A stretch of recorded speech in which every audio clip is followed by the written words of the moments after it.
Hello YouTube, welcome to the channel. If you get something out of the content that I put up here, I'd really appreciate it if you subscribe and give me a like on these videos. It can make a real difference in the algorithms and how they share content with other channels.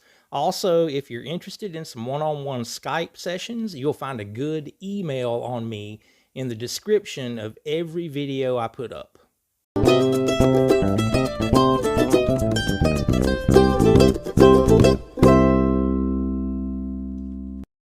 Hey everybody, we're going to have fun today with some blues, and I'm going to show you a way that we can kind of reverse something about theory that most of us are probably familiar with the relative minor.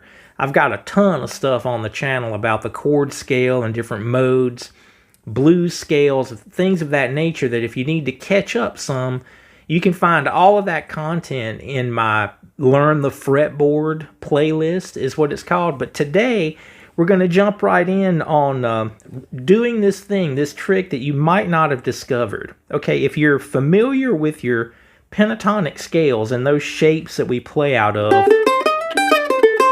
I've got the tab link in the description of this video. A C pentatonic scale, 5, 7 on the D string, then 3, 5, 7 on the A string, and then 3, 5, 8 on the E string.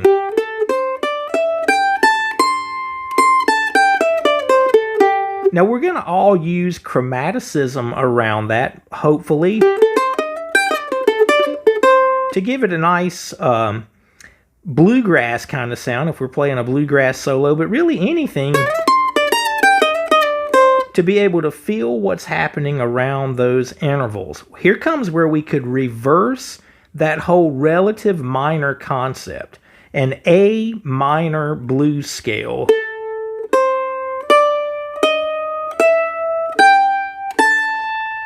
that's the next thing that I have tabbed under the C pentatonic. Those intervals, I'm going to call them out even though we have the tab. 7 on the D, 3 on the A. Then we have these chromatic notes. 5, 6, 7 on the A string, then 3 on the E, and 5 on the E. That'll be the second line on your tab sheet. Well, listen to those sounds. If I play this A minor blues scale that you may be more comfortable with.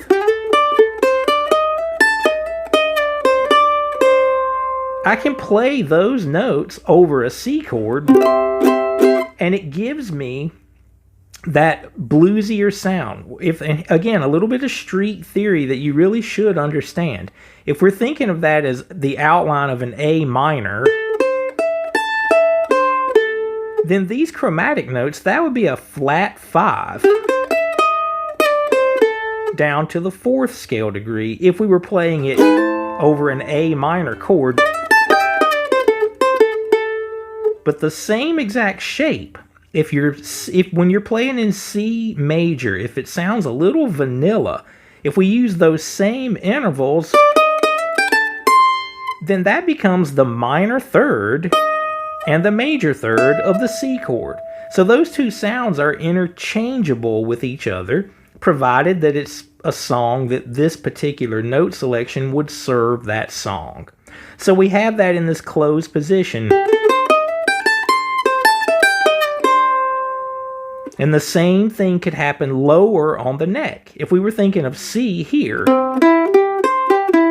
and outlining that chord, you could play a pentatonic version of the scale low. I have that's tabbed on the 3rd line.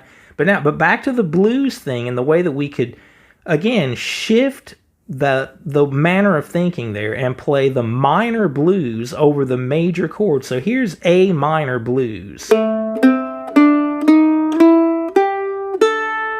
I have a video that I'll put a link to in the description that talks about this minor blues scale in 1st position, and all of this is going to be tabbed out inside of that video as well for the minor blues. But the 4th line on this tab, you'll see this scale. I'm going to call it out, A minor blues, which is 2 on the G, 5 on the G, Now here come the chromatic notes. It's going to be an open D, first fret D, second fret D. Now 5 on the D string to an open A. We have that tabbed. And listen to the lines if you're playing in C. Using the same scale.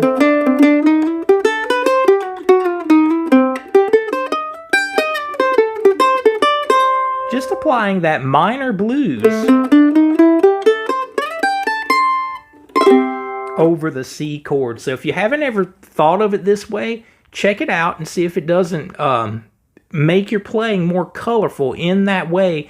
If you do have that issue with your lines being a little too plain Jane at times on some of the more bluesy sounding tunes that we do, we don't want it to sound vanilla. I use that word a lot. So check this out. Let me know what you think in the comments.